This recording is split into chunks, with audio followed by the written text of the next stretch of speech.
Hello, everybody, and welcome into The Scoreboard. I am your host, Brigham Harris. Now, today is a very special day. We get to welcome the newest member of the Scoreboard family. Some have called it the dandelion desk, the turf table, the bushy bureau, if you will. Either way, we are excited now to be installed in the studio here in Park City, and we have got a lot of Summit and Wasatch County high school sports to get to. So let's get right into it. We're going to talk about next week in sports, what we have to look forward to. Mostly on the basketball side of things. We are in wrestling, swimming, and basketball season, but as far as how concrete schedules work, we are looking mostly at basketball. So Park City, starting off with them, their boys team following a 10-day layoff, they're looking to go 4-0 for the first time in a very, very long time. So we wish them the best of luck. They play tonight against Logan. Now over to the girls' side, we mentioned that we spoke to some of the seniors over there at PC High School. Great start for them as well. There must have been something in the water over at Park City because basketball was ringing true for the Miners. The girls did drop a couple of games this week. They will look to bounce back, though, against cross-county or cross-town rivals in Wasatch High School. Going to be a very good game. That, again, is tonight. And then as far as Wasatch sports goes, we are going to be heading down south just a little bit to see what the Wasps are up to. The girls team fell to the Thunderbirds of Timpview just earlier this week. We are going to be seeing them, however, take on tonight when they face Park City, like we just mentioned. And then on the boys' side, we're going to be seeing them play again after they snapped a 9-game losing streak. And we're going to be speaking with one of those players, speaking more about him later on in the show. But they had their first win of the season earlier this week, and they look to bounce back again after a couple of really tough losses once they go into tournament play this weekend. Now we move up farther north and we take a look at North Summit. The girls, pretty tough way to kick off the season. They're in the Preston tournament right now, but they do have a handful of games coming up. Again, this weekend, the theme really is basketball tournaments. We're seeing a whole lot of teams doing that, playing in out-of-state and other tournaments as well. As for the boys, they are going to be playing in the Enterprise Blue and Gold tournament. So again, basketball tournaments galore. Head farther down south, down to Camas now. We're going to look at South Summit boys basketball. They are going to be busy this weekend again at another tournament. That is the Manti I4 Media Invitational. We wish them the best of luck. All of our local teams, lots of basketball to get excited about next week, this weekend. Again, like we've mentioned 1,000 times, we are in the heart of basketball season, and we're so excited for it. Swim meets, wrestling meets are also going on at this time, so we'll keep you updated on those when scores and we get those state champions back out on the mat and in the pool. Some very exciting things coming at you here on the Scoreboard, but we are going to take a short break, and when we come back, we will get right into the heart of it all, the interviews with coaches and players right here on the Scoreboard. Don't go anywhere. The Scoreboard is proudly sponsored by Andrea Cox Mortgage. Welcome to First Rate Mortgage. My name's James, and I've been in the market for mortgages several times over the years, so I've gone through the process with different people. And when I met Andrea, she explained to me why my current loans were subpar and how she could get better loans with better rates. If I had to describe Andrea in one word, I think I would use the word passionate. She is very passionate about what she does and getting the right solutions for her clients, and that made her an absolute pleasure to work with. Hi, I'm Andrea Cox. You can reach me at 435-631-9262. Call me, text me, or you can reach me on my website, andreacoxmortgage.com. Hi guys, I'm Janet the Dairy King. We're famous here for our ice cream. We have 84 different kinds of shapes. We also have some amazing food. So come and try our chicken strips, our fish and chips dinners, our burgers, our fries, our sweet potato fries. Oh my gosh, we've got so much. Once you go over to the Heber Valley Railroad and ride their train, then of course you have to come here and see all of our trains. Our family's serving your family since 1946. We hope to see you soon here at the Dairy King.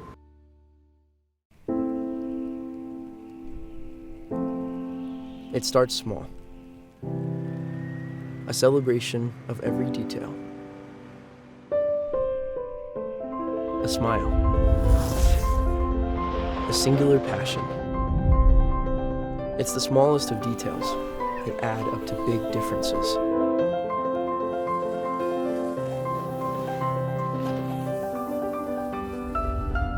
Every single day. Every little moment. It starts here.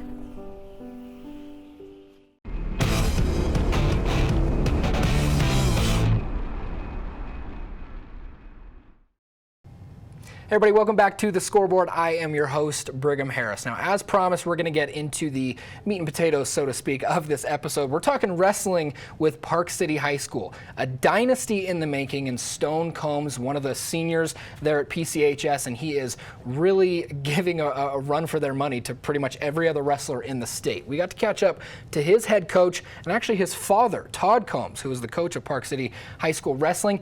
And the thing is about Park City High School Wrestling, it's turning into a dynasty at this point. It's not just a boys wrestling program. They are building and they are growing every day. Our own Blake O'Rulian got to sit down with Todd Combs and talk a little bit more about the wrestling season this year at Park City High School.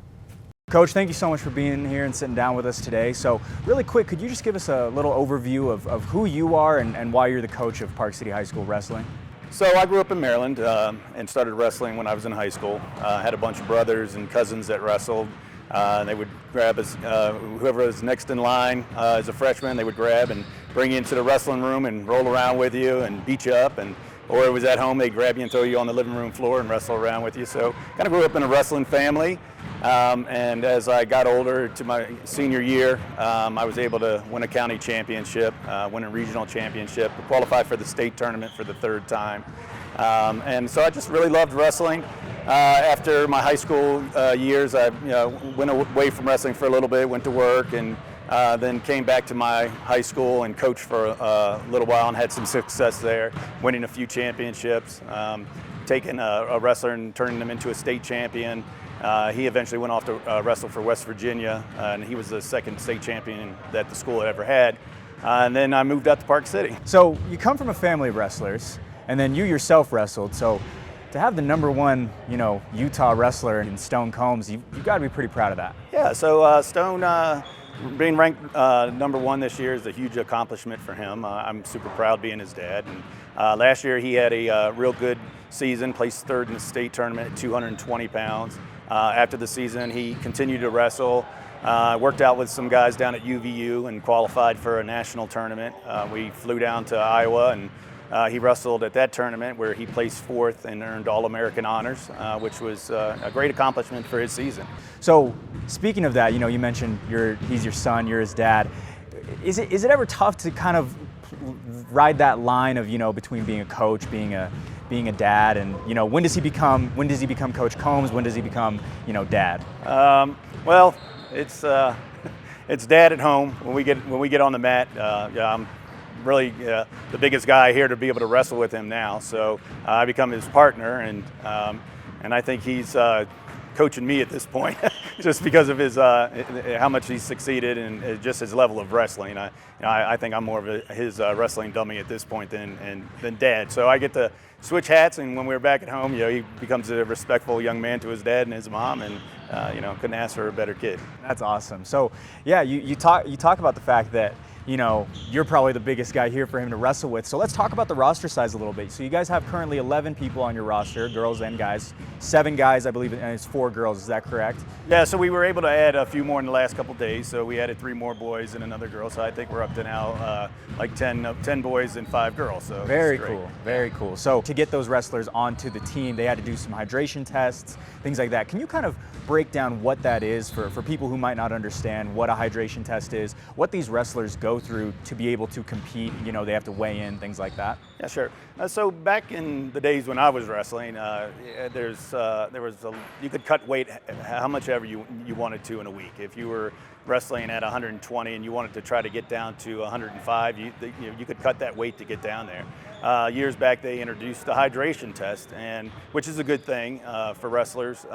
Now, at the beginning of the season, you have to go in. They measure your body mass. They take your weight, and they take your height. And when they get the results of that, it basically breaks down that if you weighed in at 150 pounds, you're allowed to lose up to like 2 pounds a week. And if you want to get down to where the cutoff limit is, which I think for boys, it's you can't be under 7% body fat. They'll have a certain weight that's the lowest you can go. But the days of just cutting as much weight as you want in a week, or trying to prepare for a tournament, and lose 8 pounds in a night, those days are no longer.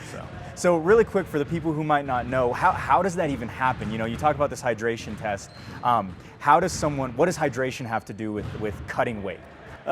They really want you to not to be dehydrated when you come in. They want to make sure that all your levels are reading out, that, again, you're not trying to cut to make that certain weight, because there are wrestlers that are like, if they want to wrestle at 132 at the beginning of the year, they may have started cutting weight already, but they don't want you to be, get on that scale and just, be not hydrated. They want to make sure that you have all your levels that are up to par. So when, they test you, they know it's like, okay, this person is healthy and not trying to cheat the system already. Be a total skeleton on that scale when you weigh in, and then go hydrate.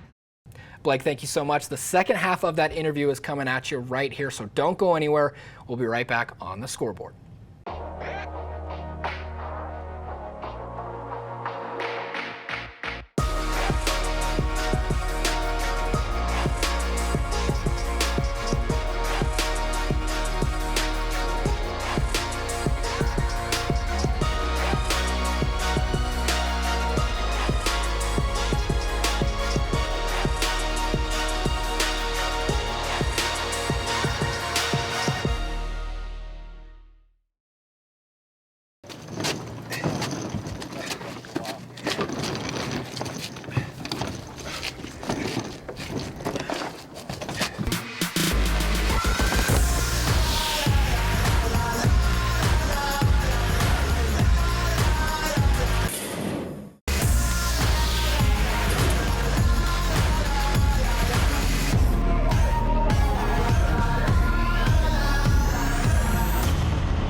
Hi, I'm Dr. Melissa, and I've been working in the field of psychiatry for over 20 years. Given that so many patients are resistant to many treatment modalities, I began learning about a procedure called TMS, or Transcranial Magnetic Stimulation.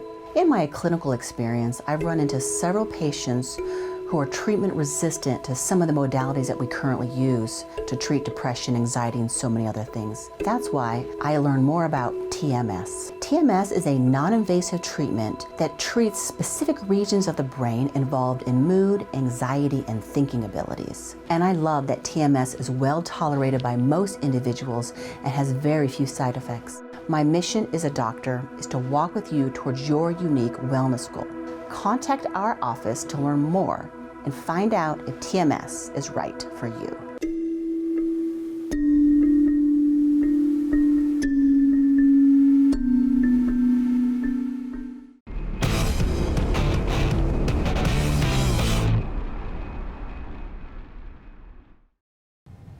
Everybody, welcome back to the scoreboard. Once again, I am your host, Brigham Harris. Now we're going to send things back over to Blake O'Rulian for the second half of that wrestling interview with head coach Todd Combs out at PC High School.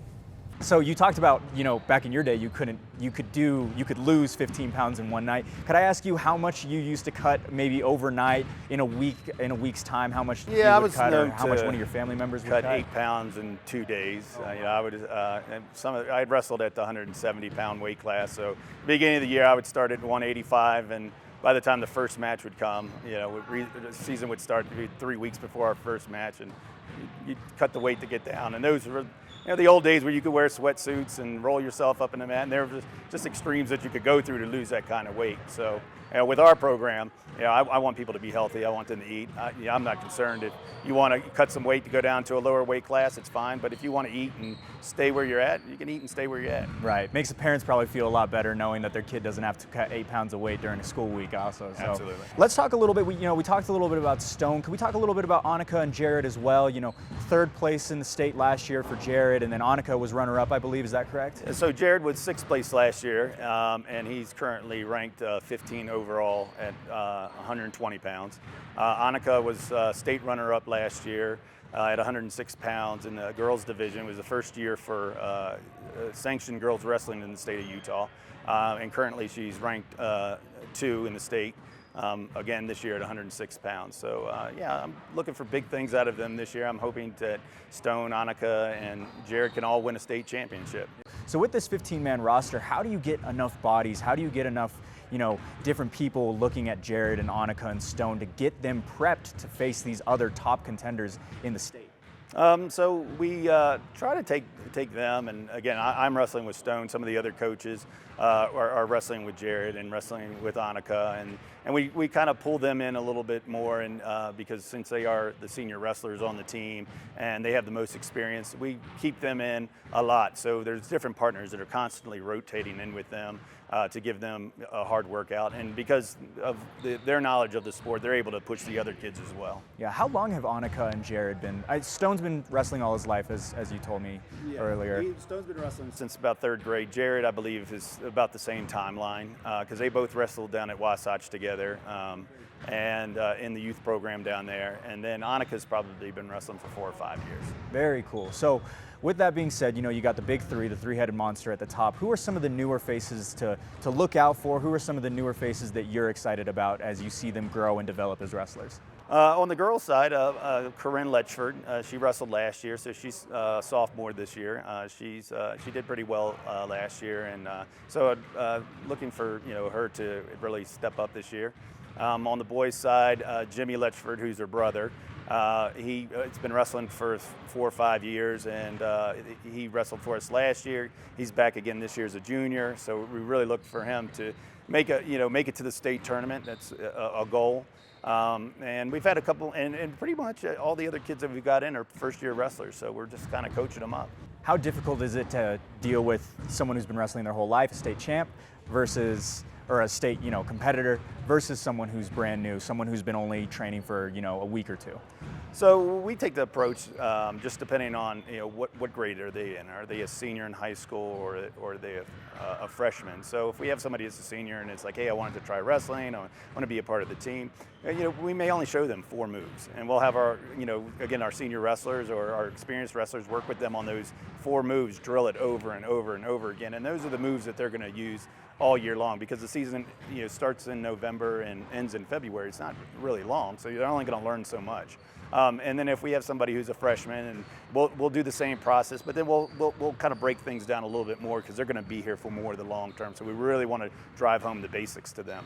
The season's just getting started. It's December right now. In February, you guys have all the big tournaments, the state championships, I believe, as well. What has to happen right now in December, a couple weeks before Christmas, up until February, in order to have this team ready to go? So we need to be in condition. We need to have a game plan as we're going to know who we're going to wrestle, and then we have to stay focused on our wrestling and teaching each wrestler, even our senior wrestlers, to understand that there's a point that you can break a wrestler, and while you're wrestling them, and you can make them give up, and that's the point that you want to get your opponent. You want to break them, and that's what we say in here. And when your opponent's broke, because they will literally give up and just lay on the mat, and that's where we want to be. We don't want to be on the other end. So we do that by drilling and our conditioning, and then getting to a point that we're ready to go in our competitions, and we're just totally focused. What kind of stuff do they all like? What are the things that they like to utilize? So Stone is really good on his feet. He's really good at getting out from the bottom. He's worked hard in the off season when he's not playing football on his top position to be able to score on top. So that's where his primary focus has been. Jared is pretty much an all-around wrestler. He's more of our leg wrestler though, so he rides the legs. So if you come out and watch Jared wrestle, he puts in the legs. He's gonna wrestle that way. And Annika on a girl's side, she likes to throw. She's looking to hit this Japanese wizard. So it's exciting to see her hit it in practice, and she'll try it in a match. Sometimes she gets it, sometimes she doesn't. But that's something that she's working towards, because I think a goal of hers once she's done with high school wrestling is to move to that next level in girls wrestling and wrestle freestyle. And that's where you're going to have more throws that are going to come into play. Annika had her pin last week. Stone had his pin, and then Jared actually went up in one weight class. Is that correct? That's correct. Yeah. And is he going to have to do that a little bit this year in order to compete, just because of the numbers on the roster, or do you think he's going to be able to go back down to his regular weight class? So we have some new wrestlers that are around that same weight class, and Jared's always been a team player, just like any wrestler. If the coach says, hey, there's a better wrestler at 126, you want to get that competition and prepare for these tournaments. and instead of wrestling maybe a first or second year wrestler. So they'll say, hey, yeah, coach, I'll go up for it for you, no problem. Even though they've still made their weight to wrestle at 120, he'll say, yeah, I'll go wrestle at 126 and get some better competition in. Good for him. Well, that's awesome. Hey, I'm 3 minutes over, so thank you so much for your time. Blake, thank you so much. And also Todd Combs, head coach of Park City High School Wrestling. We appreciate you taking the time. Like I said, a dynasty is being built out there, whether you like it or not. Boys and girls wrestlers are being fine-tuned by a man who's been around wrestling his entire life. So once again, Blake, Todd, thank you so much for your time. Now, when we come back, we're going to be going to another coach's interview. This time, field reporter Brent Martindale got to catch up with Audrey Hull right after their loss with Timpview. So a very good interview with that head coach. We got to learn a lot about what went into that game. Unfortunately, like I said, they did fall to about 10-15 points, but it was a very interesting game down to the end, down to the last couple minutes. So we're going to learn about what went into that game and what Audrey Hull and her team expects to do to bounce back. We'll be right back. Join the Salt Lake City Mission's Season of Hope. We are preparing to feed the hungry and homeless this holiday season. Help us collect the large amount of food, clothing, blankets, and hygiene products we need to make a difference in lives of people in need. You can help by donating frozen turkeys, ham, roast, holiday food items, new and used winter clothes and shoes, blankets, children's toys, men and women's hygiene items, and household goods. Donate now at saltlakeCityMission.org.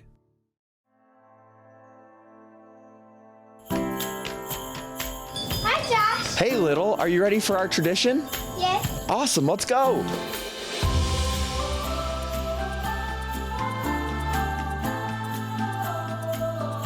When this tree and I is as big as you, it will give us clean air. Join Mark Miller Subaru in supporting our community during the Subaru Share the Love event, happening now. Learn more at markmillersubaru.com. Hi guys, it's Janet the Dairy King here in Heber City, Utah. We're a proud sponsor of Park City TV's The Scoreboard. Hope to see you soon here at the Dairy King. Thanks. Do you want to see your video content on TV? Here's the chance. You put your best into your accomplishments, and now Athlete Exchange gives you the opportunity to showcase your talent. Take the next step. Assemble your best video content and contact us to discuss the potential. Promote your brand locally and beyond. And if we like it, we'll broadcast it. For more information, contact us at our sister station, Park City Television, at athleteexchange@parkcity.tv, or call 435-649-0045.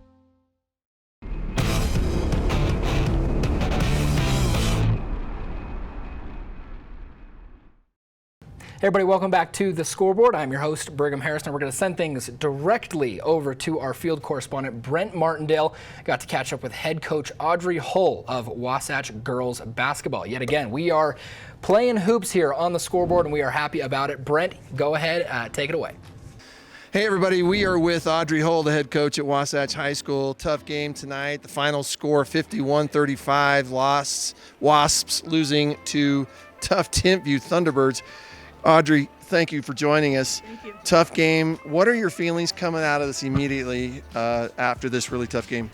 One thing that I really loved is we got in the hole at the very start of the game, and a lot of teams might fold, and this team scrapped and fought till we got the game within 9 points at one point, and my girls just basically, they got gassed.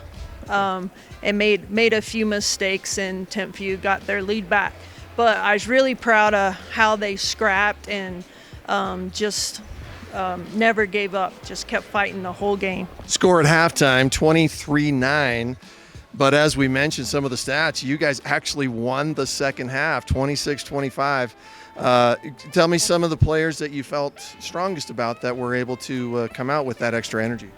Well, I was really happy for my seniors. They were able to, they're really good defensively, and we've kind of been pushing them to score more. And so they really got aggressive against the defense, took the ball to the basket, and got into some scoring rhythm and made some shots. And so when you're a new coach, new offense, things sometimes it takes a minute to click.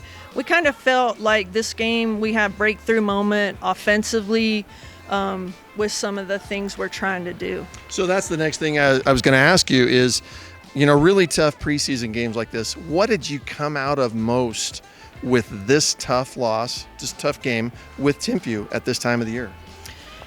That we're a tough team and we're scrappy, and we will not give up the fight. Like, we might get down, but we're going to fight till the very end. And that's the type of team I love to coach. I love to coach teams that never give up and fight.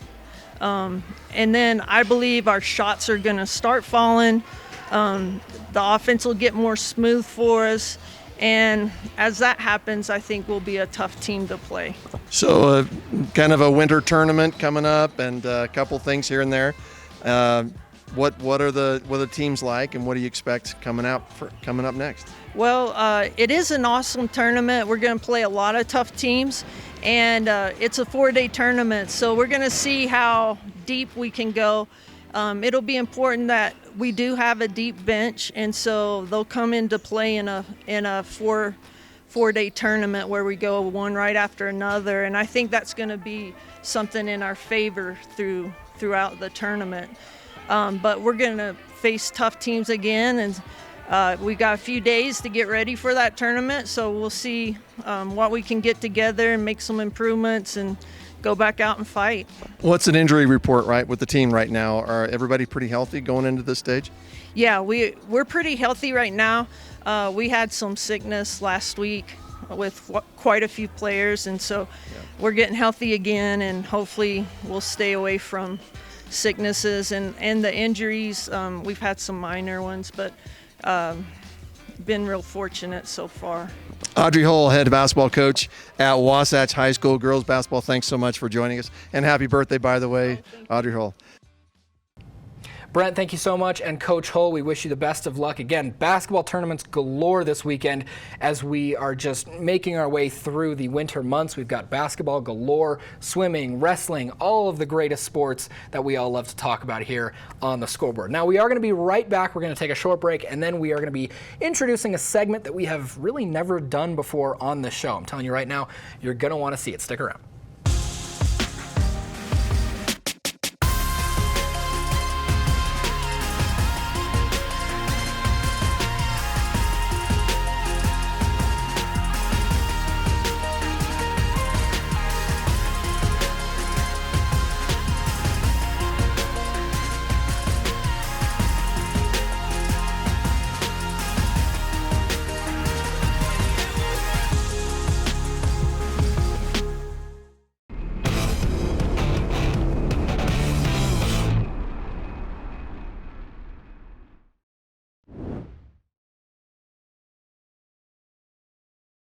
Hey everybody, welcome back to the Scoreboard. I am your host, Brigham Harris. Now, as promised, we are introducing a new segment today, Athlete of the Week. It's something we're very excited about. We are going to be profiling an athlete every week, and this week it was none other than Robbie Glenn out at Wasatch High School. Now, if you didn't follow that game when Wasatch played against Harriman just a few days ago, they spent the entire game in the loss bracket, right? Below average scoring, not a whole lot of points to show for in the first quarter, first half really.